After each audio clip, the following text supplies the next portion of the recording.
pourquoi le PS a été finalement assez silencieux sur cette opération plomb durci de Tsahal sur Gaza?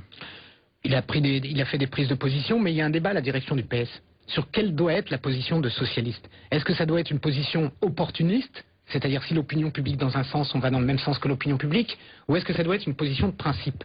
Moi, je fais partie de ceux qui veulent qu'on défende une position de principe qui est claire. C'est qu'on se bat pour la paix, pour les deux peuples, et qu'on ne soutient pas n'importe qui. On doit critiquer et condamner l'État d'Israël quand il utilise la force et quand il pense régler le problème palestinien que par la guerre. C'est une faute, parce que c'est par la politique. Mais on n'est pas obligé de se mettre à genoux devant le Hamas en se disant « Ah, c'est eux qui représentent les Palestiniens ». Parce que l'histoire de la gauche, c'est aussi l'histoire de Pol Pot. C'est aussi l'histoire de gens qu'on a soutenus, soi-disant, pour l'indépendance de leur peuple et qui ont été des bourreaux. Et moi, j'ai aucun doute sur le Hamas. Je sais que si ce genre de formation politique, un jour, dirige les Palestiniens, ils seront de terribles bourreaux pour les Palestiniens. Donc, le meilleur moyen d'aider les Palestiniens, c'est de les soutenir dans l'adversité, bien sûr, de demander le cessez-le-feu et la paix, évidemment, mais aussi de les aider à ce qu'ils aient une démocratie et soutenir plutôt ceux qui vont vers un chemin démocratique plutôt que n'importe quel dictateur sous prétexte qu'il a l'air comme ça pseudo-révolutionnaire. Je te propose d'entendre l'avis de Jean-Luc Mélenchon. Là, il y a une difficulté qui est pour le Parti socialiste, qui est le comportement du gouvernement actuel d'Israël à Gaza, et c'est courage, fuyons.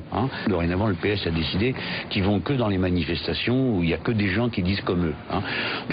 Là, on commence l'hypocrisie totale, parce que ça les dérange d'être dans une manifestation où passe quelqu'un avec une croix gammée, mais ça les dérange pas d'être membre de la même internationale que M. Ehud Barak, ministre de la Défense, qui bombarde aujourd'hui Gaza. Et je vous mets au défi de trouver une ligne ou un propos de Martine Aubry qui disent nous n'avons rien à voir avec le parti travailliste israélien. C'est motu et bouse cousue. Là, ça les dérange plus. Alors? C'est une honte ce qu'il vient de dire. C'est-à-dire? Comparer une croix gammée au Premier ministre israélien, c'est une honte. C'est des propos qui sont pas dignes. Je connais Jean-Luc, c'est quelqu'un d'assez intelligent, d'assez mesuré, qui sait ce qu'il dit. Moi, je lui ai pas fait le reproche d'aller serrer la main à Bachar al-Assad, au président chinois quand tout le monde le boycottait. D'un certain point de vue, il a presque une sorte d'admiration pour toutes les formes de dictature. Mais ça m'étonne pas parce que le vrai débat générationnel dans la gauche, elle est autour de la question démocratique. Voilà. Le problème, c'est pas la radicalité. Est-ce qu'on est des démocrates ou est-ce qu'on n'est pas? Et quand on est démocrate, on sait que les choses sont plus difficiles, on accepte parfois d'être minoritaire et on ne veut pas le bien du peuple malgré lui. Et moi, je honnie toutes ces formes de dictature et je honnie tous ces principes qui consistent à dire qu'il faut avoir cette position des sortes de théologie politique qui a amené aux pires catastrophes.